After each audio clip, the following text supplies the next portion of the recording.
Coucou tout le monde, j'espère que vous allez bien. On se retrouve dans cette nouvelle vidéo pour vous parler de l'année 2025 pour les ascendants sagittaires. Attention, c'est bien les ascendants sagittaires, donc n'hésitez pas à aller voir sur AstroThème si vous n'êtes pas sûr de votre ascendant. Et comme ça, vous le calculez, donc le lien il est en barre d'infos si jamais. Et du coup, dans cette vidéo, on va parler d'abord des transits planétaires pour les Sagittaires, pour les ascendants Sagittaires. Puis après, on va faire un tirage de cartes, une carte pour chaque mois, donc il y aura 12 cartes. Un petit disclaimer, moi j'utilise l'astrologie comme un outil qui peut nous aider au quotidien, mais ce n'est aucun cas, pour moi en tout cas, un outil où tu peux vraiment prédire les choses à 100%. Donc ayez votre libre arbitre. Si je dis qu'il y a un mois où ce sera un peu moins bien, faut pas vous dire oh mon Dieu, du coup ce sera très terrible. Non, c'est comme à vous de décider de ce que vous faites dans la vie quand même. L'astrologie, c'est juste un moyen pour vous aider si jamais.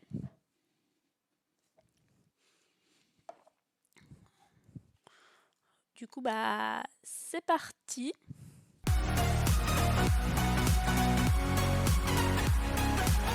Donc, vous êtes ascendant Sagittaire, ce qui fait que votre maison 1, elle est en Sagittaire, vu que c'est l'ascendant qui détermine la maison 1. Ensuite, votre maison 2, elle est en Capricorne. Votre maison 3, elle est en Verseau. Est-ce qu'on voit bien? Oui. Ouais, ça va. On la voit mieux comme ça. Votre maison 4 est en Poisson. Votre maison 5 est en Bélier. Votre maison 6 est en Taureau. Votre maison 7 est en Gémeaux. Votre maison 8 est en Cancer. Votre maison 6, pardon. Hop, il est là, 6. Votre maison 9 en Lion. Votre maison 10 en Vierge. Hop, votre maison 11 en Balance. Et votre maison 12 en Scorpion. Donc on va parler des transits planétaires des planètes lentes, parce que du coup les planètes lentes elles vont quand même changer pas mal de signes cette année 2025. Et du coup on va voir quels impacts ils auront dans vos maisons, qui sont un peu les domaines de vie. Donc on va commencer par Pluton qui est actuellement en Verseau, en début d'année, du coup le 1er janvier jusqu'à la fin de l'année. D'ailleurs elle va rester pendant 20 ans. Donc déjà Pluton il transite votre maison 3, donc Pluton c'est la planète de la transformation, du coup de la destruction pour mieux reconstruire. On essaye de s'améliorer dans un domaine, donc on détruit quelque chose qui pose problème et pour mieux aller de l'avant. Donc pour vous c'est la maison 3, donc ça peut être tout ce qui est en lien avec la communication. Vous allez changer en fait peut-être votre manière de communiquer, surtout si vous avez peut-être si vous avez des problèmes dans la communication en général, bah, ça risque d'être une bonne année pour vous améliorer là-dessus. Ça va être aussi transformer peut-être votre manière de penser aussi, parce que la maison 3, c'est tout ce qui est intellectuel. Il se peut justement peut-être que vous démarriez une sorte des cours ou des formations qui vont vous permettre justement de vous cultiver ou en tout cas d'améliorer votre intellectuel. Donc il y a une transformation à faire au niveau de l'intellectuel, au niveau de la communication, aussi au niveau de la sociabilité. Peut-être que ça va être une année que vous allez un peu sociabiliser un peu plus que d'habitude. Du coup, bah, c'est super que ce transit-là il se passe en maison 3 quand même. Surtout que du coup, ça crée un aspect de sextile. Donc, c'est un aspect très favorable avec votre ascendant. Donc, vous allez pouvoir un peu vous libérer un peu plus, justement, communiquer plus par rapport à vous, dire vraiment ce que vous ressentez à l'intérieur de vous, les choses qui sont en accord avec vous. Et plutôt peut-être entamer aussi des cours qui sont en lien avec vous, qui vous correspondent mieux. Et pour vous cultiver au mieux, de vraiment faire ce que vous aimez en fait un peu. Ce qui vous correspond à vous en tout cas. Donc voilà pour Pluton, il va être du coup toute l'année en 2025 dans votre maison 3. Après avoir aussi les planètes que vous avez en Verseau et du coup pour mieux comprendre la conjonction qu'il y aura avec Pluton. Donc n'hésitez pas à aller voir le lien que je vous ai mis sur la barre d'infos. Je propose des services sur Fiverr si vous voulez une analyse vraiment personnalisée avec vos thèmes, parce que bien sûr là, c'est tous les ascendants sagittaires. C'est une énergie générale, ça va pas vraiment impacter tout le monde de la même façon, surtout si vous avez des planètes en Verseau, comme je vous ai dit. Pas tout le monde a les mêmes planètes en Verseau. Vous avez beau être tous ascendants sagittaires dans cette vidéo, vous n'aurez pas les mêmes placements dans le thème natal. Donc voilà pour la petite aparté. Sinon, on va passer à Neptune. Donc, Neptune, c'est la planète du coup des rêves, des idéaux et tout ça. Elle est en Poisson. Donc elle est en maison 4, maison de la famille. Donc Neptune, c'est tout ce qui est rêves, idéaux. La maison 4, c'est tout ce qui est un peu en lien avec la famille. Donc il se peut que que vous avez peut-être des rêves de fonder une famille, ou je sais pas, ceux qui ont déjà peut-être une famille, vous avez plus un peu de rêves pour idéaliser un peu la famille, d'être un peu plus unis avec la famille. Peut-être 2025, vous aurez plus envie de justement avoir des rêves en lien avec la famille qui lient, de plus voir la famille, de plus prévoir des choses avec la famille. Je sais pas, peut-être ça va passer un peu jusqu'au 31 mars. En tout cas, vous aurez envie de justement d'être dans une sorte de... vous avez des idéaux pour le cocon, le famille aussi. Peut-être vous avez peut-être des idées de décoration aussi, de changement au niveau de la maison, de l'appartement, des choses un peu comme ça. Après, ça crée du coup un aspect de carré avec votre ascendant. Donc, après, de toute façon, ça crée, la maison 4 crée de toute façon un aspect de carré, tout ce qui se trouve avec l'ascendant, vu que c'est dans le signe mutable. Donc c'est pas trop non plus à prendre vraiment à la lettre en mode oh là là, un aspect de carré, c'est hyper grave. Non, en fait, c'est juste que du coup, peut-être que la famille peut avoir certains blocages par rapport à vos rêves et tout ça. Peut-être que ça peut être un peu plus compliqué du coup là-dessus. Du coup, faut pas non plus laisser la famille s'incruster dans vos rêves et vous priver de faire ce que vous voulez vraiment en fait, tout simplement. Donc attention à pas que la famille elle commande à votre place. Voilà, ou faire les choses pour la famille parce que du coup la famille dit que c'est bien alors que vous n'aimez pas tout simplement. Donc Neptune, il va rester en Poisson jusqu'au 31 mars, comme je vous ai dit. Après, il va passer en Bélier. Et là, ça va créer un aspect favorable pour vous. Ça va créer un aspect de trigone. Et du coup, là, il est en maison 5. Donc la maison 5, c'est super parce que du coup, vous allez avoir de nouvelles idées concernant l'amour, concernant ce que vous voulez, la passion, tout ça. Du coup, ça fait aussi un peu les enfants. Vous allez peut-être avoir aussi des idéaux concernant une passion. Attention après à non plus voir les choses en grand en termes de votre passion. Il faut un peu bien structurer quand même ce que vous voulez, mais il se peut que ce domaine-là il soit plus activé. Peut-être qu'aussi vous allez avoir des rêves dans la nuit qui vont vous dire ah mais ça là-dedans, dans la créativité, qui vont vous donner tout simplement des idées assez créatives pour entreprendre des projets. Donc c'est très bien, puis ce sera favorable parce que ça va vous correspondre. Ça crée un aspect de trigone avec vous. Donc c'est que du positif. Et cet aspect, il va être là jusqu'au 23 octobre. Après, en 23 octobre, Neptune, il va rétrograder en Poisson. Et donc il va revenir en maison 4 et recréer un aspect de carré.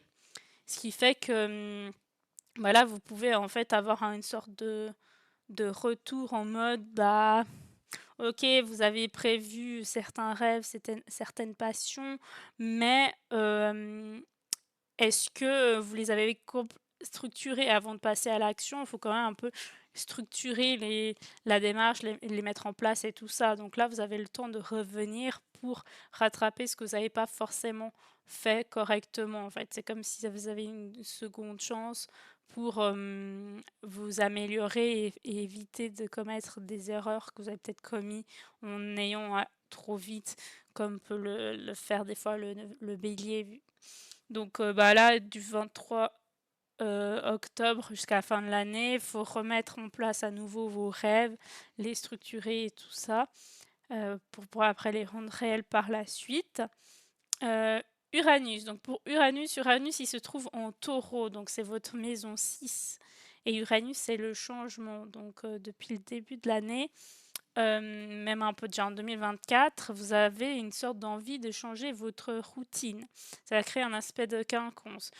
Votre routine ne vous convient pas totalement encore, mais du coup, vous savez pas trop comment la changer, vu que l'aspect de quinconce, c'est un peu flou. Vous voulez changer, mais vous savez pas comment vous y prendre, et du coup, je pense que ça sera un peu plus clair plus tard. Mais en tout cas, il y a une sorte de changement à faire, que ce soit au niveau de la santé aussi, puisque la maison aussi, c'est tout ce qui est santé, donc ça peut être aussi se remettre au sport. Du coup, vous avez peut-être déjà fait ça en 2024, parce que Uranus y est déjà en Taureau depuis 2024. Avoir plus une bonne hygiène de vie, manger sainement, des choses comme ça. Donc il se peut que en 2025 ça continue, vous voulez du coup vous focaliser là-dessus. Et donc Uranus reste en Taureau jusqu'au 8 juillet. Donc le 8 donc faut profiter de ce moment-là pour justement ajuster votre routine et qu'elle vous corresponde à vous. Après, à partir du 8 juillet, elle va passer en Gémeaux. Et là, il y aura un changement à faire au niveau du couple et des contrats aussi peut-être, au niveau des liens avec les autres. Et du coup, ça crée un aspect d'opposition, donc ça risque d'être compliqué, mais il faudra vous écouter vous et pas les autres en fait pour faire ce changement-là. Donc je sais pas, est-ce qu'il y a un changement à faire au niveau du contrat? Il y a un nouveau contrat qui va se créer à partir de juillet. Ou alors, du coup, peut-être votre travail ne vous plaît plus, vous avez envie de changer, du coup, il y a un changement au niveau d'un contrat, vous allez signer un autre contrat. Au niveau du couple, si vous êtes en couple, du coup, est-ce qu'il y a des changements effectués dans le couple? Est-ce que vous n'êtes plus à l'aise dans le couple comme auparavant? Je sais pas. Ou peut-être des choses à changer dans la routine du couple. Et du coup, ou changer ou complètement changer de partenaire. Ça peut être ça aussi. Si vous n'êtes pas en couple, il y a peut-être un changement à effectuer, ou peut-être le fait que vous allez être en couple en 2025, ça va faire qu'il y a un changement vu que de statut, quoi. Donc ça peut être ça aussi pour ceux qui sont célibataires, ça peut être justement vous êtes en couple à nouveau, puis du coup ça vous change un peu de votre routine vu que vous étiez célibataire. Et du coup, c'est plutôt positif tout ça, parce que ça va vous apporter quand même d'être plus en lien avec vous.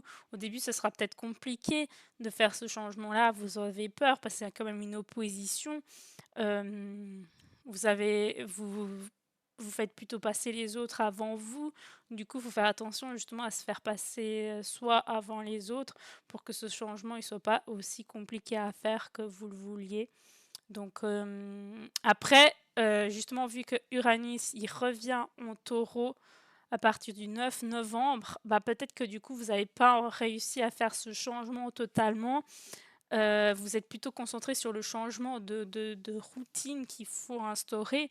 Parce que, par exemple, c'est un truc qui ne vous convient plus au travail, vous allez peut-être changer de la routine au travail, faire de nouvelles tâches, avoir un autre job. Du coup, ça va un peu vous changer et vous serez du coup après content. Ou alors, par exemple, si vous avez marre de votre routine, typiquement en couple, vous allez peut-être vouloir faire un changement de routine avant de rompre ou de passer au truc fatidique en soi. Vous allez essayer de laisser une seconde chance, soi-disant. La planète elle revient pour que vous essayiez de trouver une solution à ce changement qui doit être fait, soi-disant.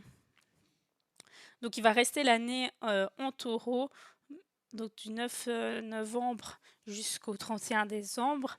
Et après, en 2026, on en parlera plus tard, mais il va revenir en gémeaux. Puis là, vous devez à nouveau faire ce changement que peut-être vous n'avez pas réussi totalement à le faire en 2025.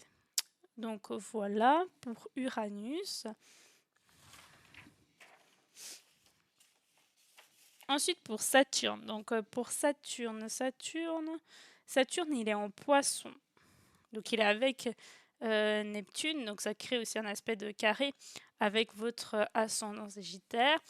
Et il est en maison 4. Donc il y a peut-être aussi une envie, Saturne c'est la planète de la stabilisation, des contraintes, des lois, de la rigueur, de la stabilité aussi, des blocages qu'on se met des fois. Donc là ça peut être, est-ce que la famille elle vous bloque quelque part? Est-ce qu'il y a un blocage au niveau de la famille qui ne vous laisse pas être totalement qui vous êtes? Est-ce que du coup, en 2025, vous allez essayer d'être vraiment qui vous êtes, qui vous voulez être avec votre famille et arrêter d'avoir peut-être ce blocage-là?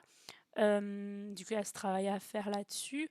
Ou alors, est-ce que du coup la famille est trop autoritaire et puis vous impose des choses? Du coup, là, il va falloir un peu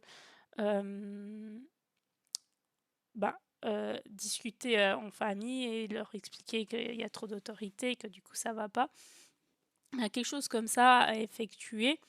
Après, ça peut être aussi une envie de stabiliser la famille. Si par exemple vous avez déjà des enfants, vous avez envie du coup que votre famille soit soi-disant assez stable, que ce soit une famille un peu modèle. Et du coup, peut-être vous allez être un peu plus autoritaire avec vos enfants, mais attention à pas trop leur mettre de barrières non plus. Après, vous pouvez aussi avoir une envie de stabiliser, d'avoir une famille justement comme je vous ai dit, et que ce soit du coup une relation qui soit stable dans le temps, hein. Déjà, quand on pense à avoir des enfants, justement, on se dit, il faut que ça tienne dans le temps, donc sinon c'est complètement con. Donc voilà. Donc voilà pour ça. Ensuite, Saturne va passer en bélier à partir du 27 mai. Donc là, il va passer en bélier. Du coup, là, ça va créer un aspect de trigone, donc très favorable avec votre ascendant. Et là, du coup, c'est plutôt pour stabiliser vos envies, stabiliser vraiment ce que vous aimez, ce que vous voulez, et vos passions, vos hobbies, du coup l'amour que vous avez envers vous, envers les autres.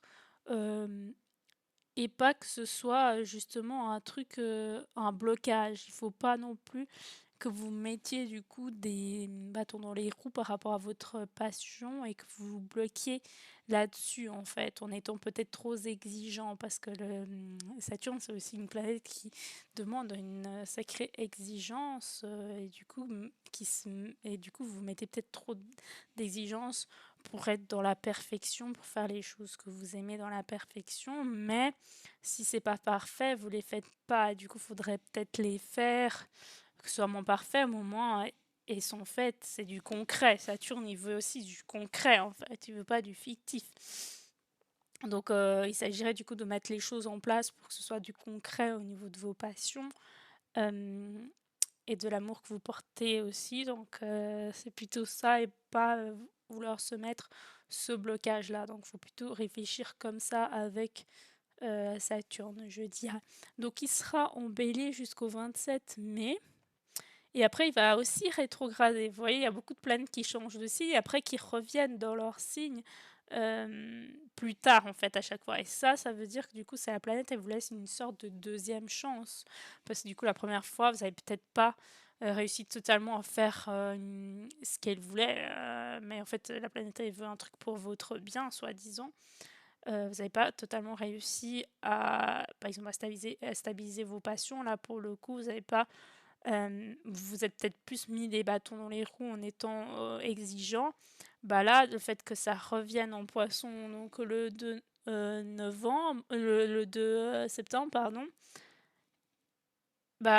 ça veut dire que du coup, déjà, il y a quelque chose à faire aussi peut-être avec la famille, comme j'ai dit. Est-ce que c'est eux qui vous empêchent de vraiment croire en vos passions et de vous lancer dans quelque chose qui vous convienne, qui vous plaise, tu vois?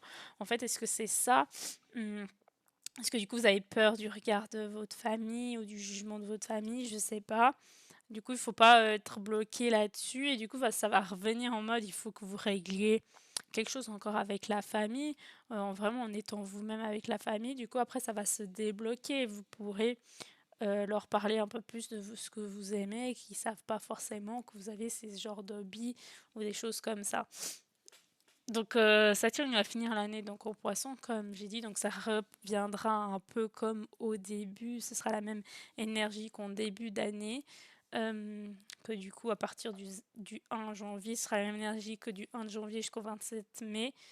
Cette énergie-là reviendra un peu à la fin de l'année avec à partir du 2 septembre jusqu'au 31 décembre et je mettrai du coup ces dates-là en barre d'infos, il n'y a pas besoin de les retenir complètement, vous pouvez aller voir du coup la barre d'infos, toutes les dates sont détaillées, c'est plus simple. Donc voilà pour Saturne, après on va passer à Jupiter qui est du coup la dernière planète lente. Donc Jupiter est en Gémeaux et rétrograde en Gémeaux. Donc là, euh, elle est dans votre maison 7 quand même. Donc ça veut dire que euh, elle était déjà en 2024. Ça veut dire que du coup, dans la maison 7, vous avez eu de la chance. Vous avez peut-être eu des nouveaux contrats de travail, par exemple. Vous avez rencontré de bonnes personnes. Vous avez peut-être eu la chance d'être en couple et que du coup ça se passe super bien, et bah du coup ce début d'année ça va être un peu pareil, vous avez de la chance dans la rencontre des autres, vous tombez sur les bonnes personnes et vous avez de la chance aussi au niveau contrat et niveau couple tout simplement, donc peut-être justement ceux qui sont pas encore en couple, ils vont peut-être l'être et du coup ça va être vraiment un amour sincère et un amour que tout le monde veut soi-disant. Et il y a aussi une expansion, une grandeur là-dessus, vous allez peut-être comme j'ai dit pour certains, agrandir du coup la famille ou alors ça peut être aussi un mariage, Jupiter ça peut prédire aussi un mariage en 2025, je sais pas, mais en tout cas ça donne une expansion, ça agrandit la maison du couple et, euh, et des contrats, donc peut-être qu'aussi un plus grand contrat, de plus grandes responsabilités vont venir. Euh, et ça jusqu'au 10 juin. À partir après du 10 juin, Jupiter il va rentrer en Cancer. Et là, ça va créer un aspect de trigone, donc ça, enfin de trigone, de quinconce, pardon. Donc c'est un aspect qui est plutôt un peu flou aussi, donc vous saurez pas trop où vous serez en fait, parce que du coup, Jupiter il rentre dans votre maison 8, donc il y aura de grandes choses à remuer à l'intérieur de vous. Peut-être un deuil à faire de votre ancienne personnalité parce que vous avez évolué. Et donc, en soi, c'est plutôt pas mal. Mais au début, ce sera peut-être un peu flou, vous savez pas trop où vous en êtes. Ça peut aussi vouloir dire qu'il faut justement grandir ce qu'il y a à l'intérieur de vous.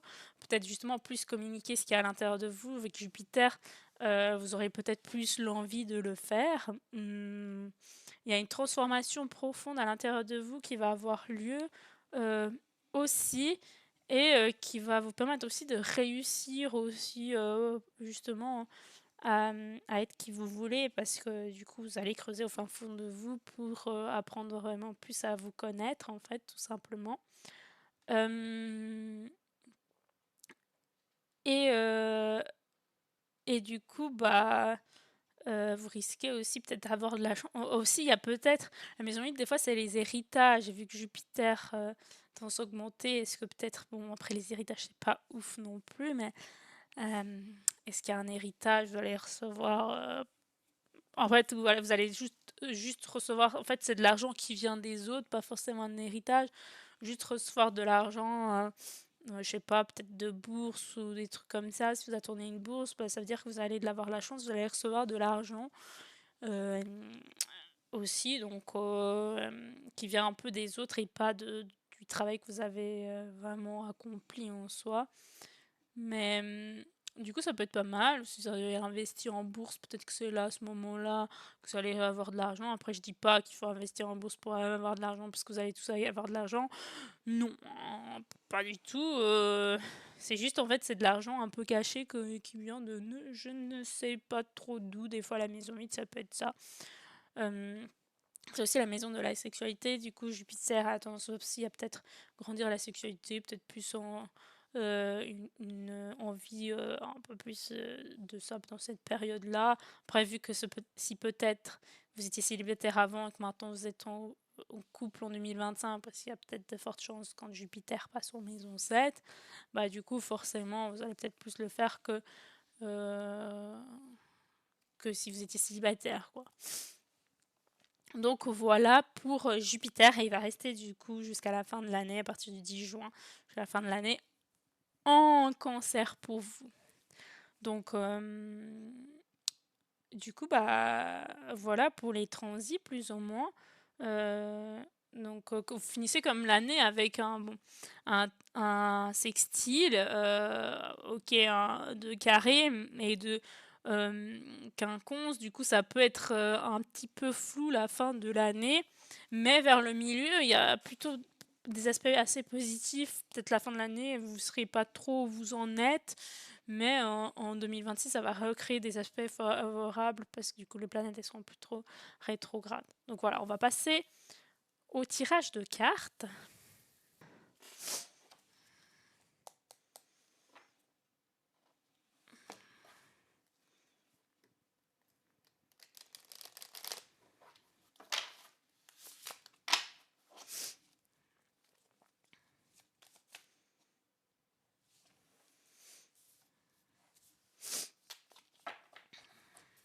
Donc janvier, février, mars, avril, mai, juin, juillet, août, septembre, octobre, novembre, décembre. Janvier, Mercure, bah disons très bien, qu'est-ce qu'on avait dit en plus avec Pluton qui traverse votre maison 3, on avait dit que justement il allait avoir une transformation au niveau de la communication. Bah, vous commencez janvier avec Mercure, donc on va voir la suite. Oh waouh, pour l'instant, hein. Ah bon, on a Mercure rétrograde comme à un moment donné. Oh oh, nom de bleu, dites donc.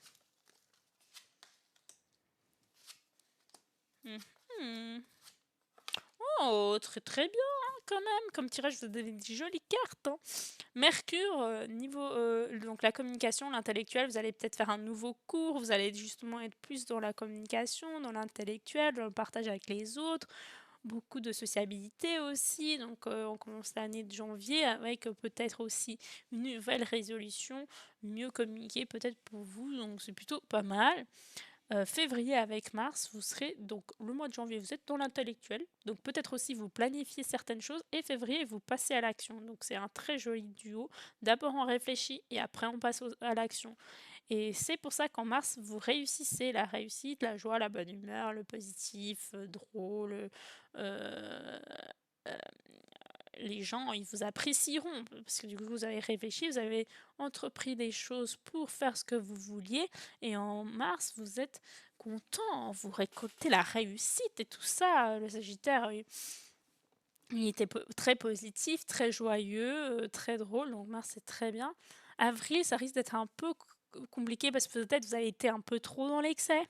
Vous avez voulu, du coup, pour le coup, communiquer à fond et limite dans l'excès. Bah, en avril, vous avez un peu Mercure rétrograde. Il faut un peu apaiser le mental quand même. Il ne faut pas vouloir trop en faire, à risque de vous fatiguer et que ça dure pas assez. Il vaut mieux faire un peu petit pas par petit, mais que ce soit stable, que trop faire d'un coup et après ne plus avoir du tout d'énergie pour continuer en fait. Donc, c'est ce que ça veut dire avril. Il faut peut-être un peu plus réfléchir.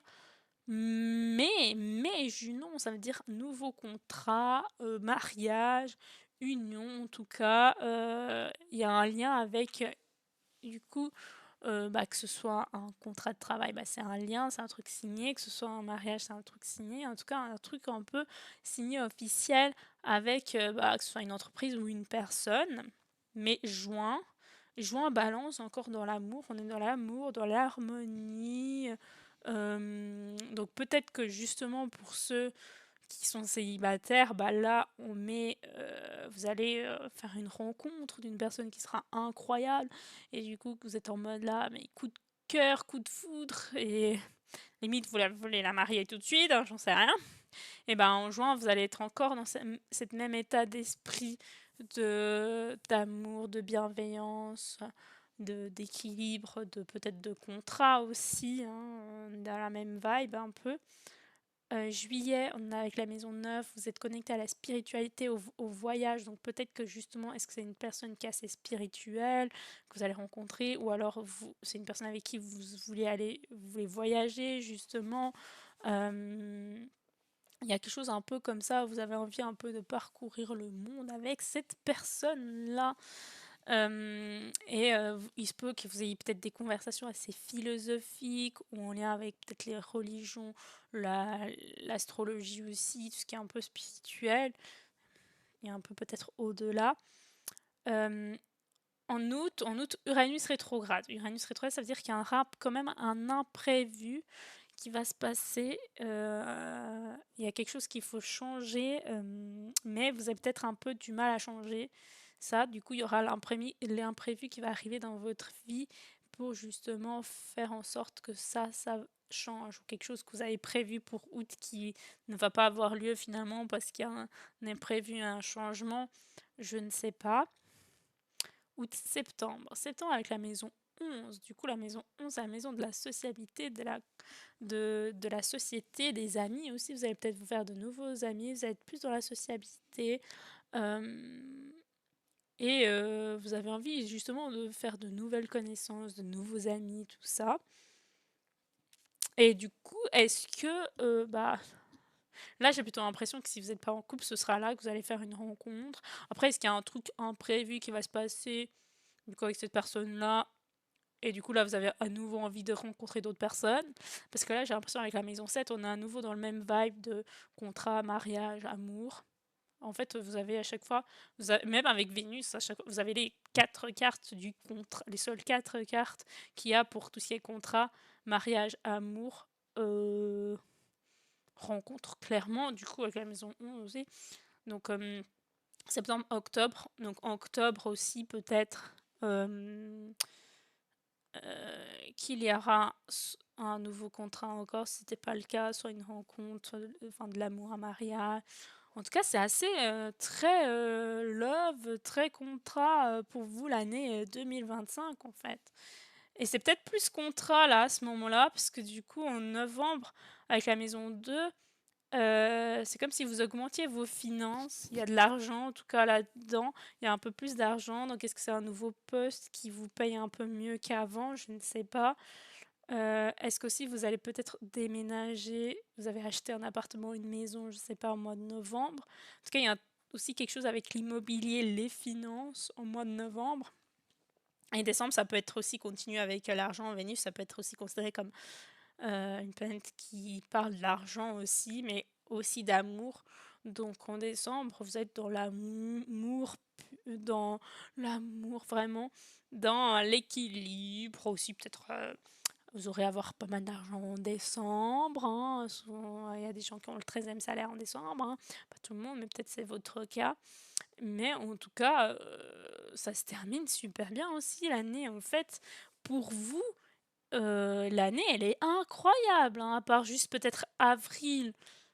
Il faut juste vous reposer en avril parce que vous serez un peu plus fatigué au niveau intellectuel et tout ça, pas trop vous surcharger et tout. Donc avril, mai, juin, juillet, août. Avril et août, peut-être qu'il peut être des mois un peu compliqués. Août parce qu'il y a peut-être un imprévu que vous n'avez pas calculé qui va avoir lieu. Mais sinon, c'est une année incroyable pour vous, les ascendants sagittaires quand même. Hein. Donc c'est top, hein. C'est vraiment top hein, pour le coup. Donc je sais pas ce que vous en avez pensé. N'hésitez pas à me dire en commentaire. si vous avez bien aimé, à mettre un j'aime, et puis du coup, dire en commentaire ce que vous en avez pensé tout simplement. Si vous avez des remarques à faire, c'est toujours bien pris, ça me permettrait de m'améliorer un peu plus. Et puis sinon, je vous souhaite une excellente année 2025, ce qui va être le cas. J'ai quand même l'impression, les ascendants sagittaires. Donc bonne année quoi 2025. Et puis je vous dis à bientôt dans une prochaine vidéo. Bisous bisous.